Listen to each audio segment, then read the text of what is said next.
They were once vibrant and full of life. Streets buzzing with travelers, restaurants overflowing, beaches crowded with umbrellas and laughter. But then, silence. All it took was a shift, a global crisis, an environmental collapse, or simply a change in trends, and the heartbeat stopped. Today we explore the eerie, emotional, and sometimes cautionary tales of what happens when a tourist town dies. From once glorious resorts to thriving mining settlements and spiritual sanctuaries, these places reveal a stark truth. Tourism is fragile, and when it vanishes, it leaves behind more than empty streets. It leaves behind echoes. Varashia, Cyprus, a luxury paradise, frozen in time. In the 1970s, Varashia was Cyprus's answer to the French Riviera, a Mediterranean jewel teeming with high-end tourism. Elizabeth Taylor vacationed here. The hotels boasted glamorous pools, white sand beaches, and some of the finest views in Europe. Then overnight, it became a ghost town. A Turkish invasion in 1974 forced everyone to flee. Hotels were left with linens still on the beds and meals half-eaten in restaurants. Today, it's a time capsule, off-limits, eerily preserved, and watched by armed guards. Once glamorous, now gone. It serves as a political reminder and a silent tragedy.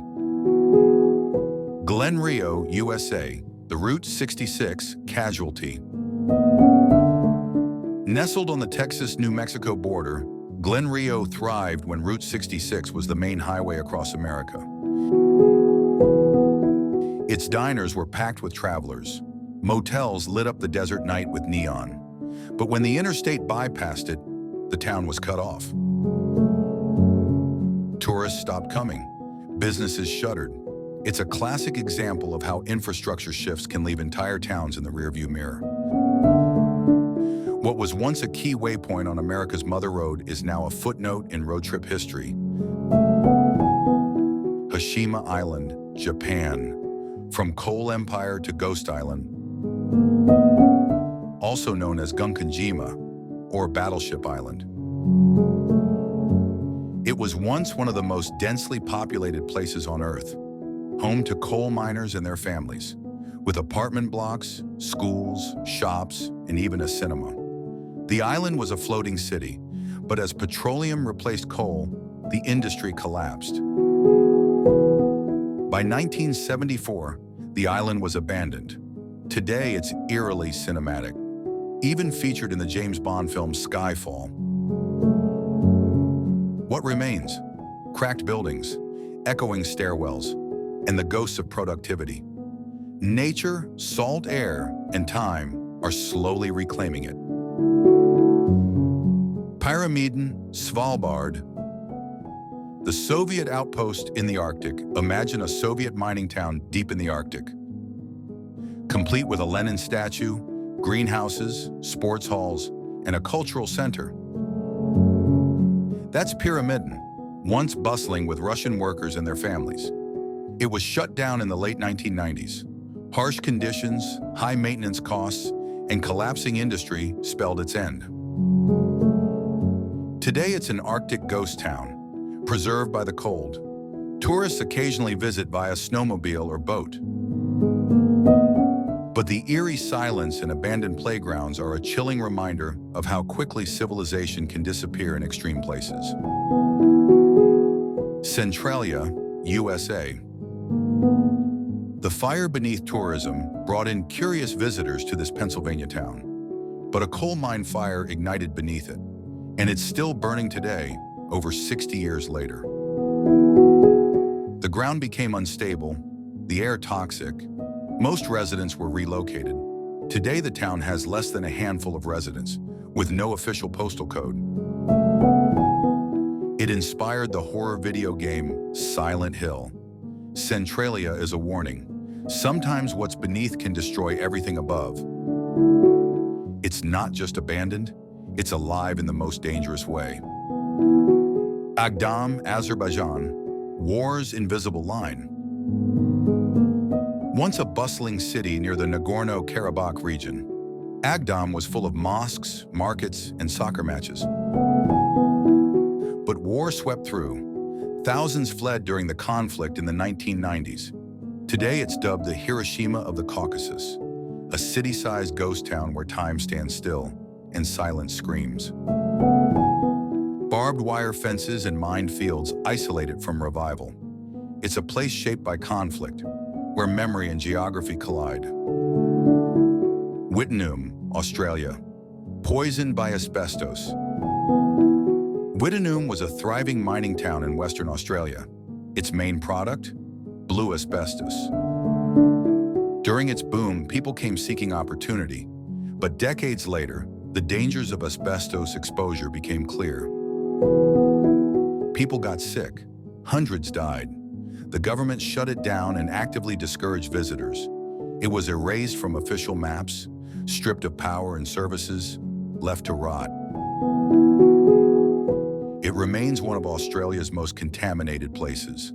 Abandoned by necessity, not choice. The land is still toxic. Kraco, Italy.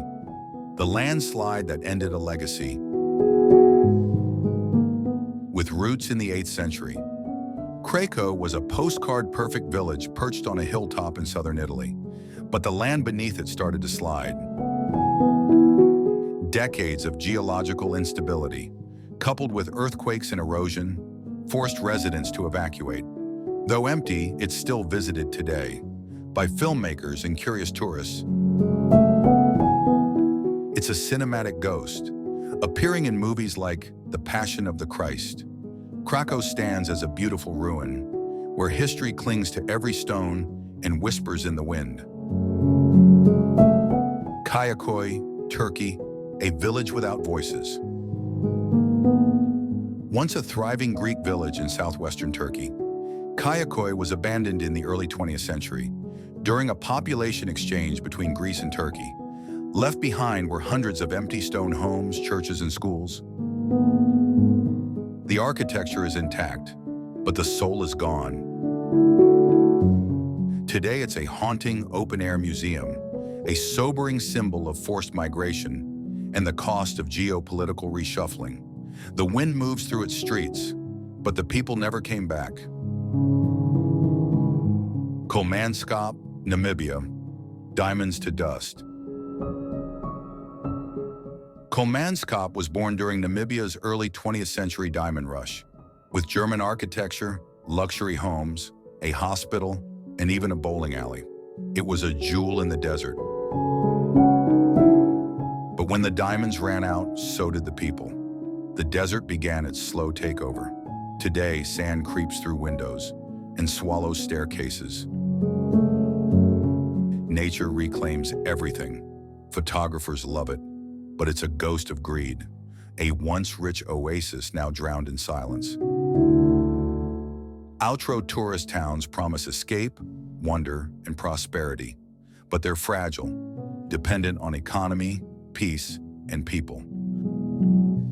When those disappear, so do the crowds, but the stories remain. In ruins and silence, we find echoes of what once was, and perhaps a warning for the future.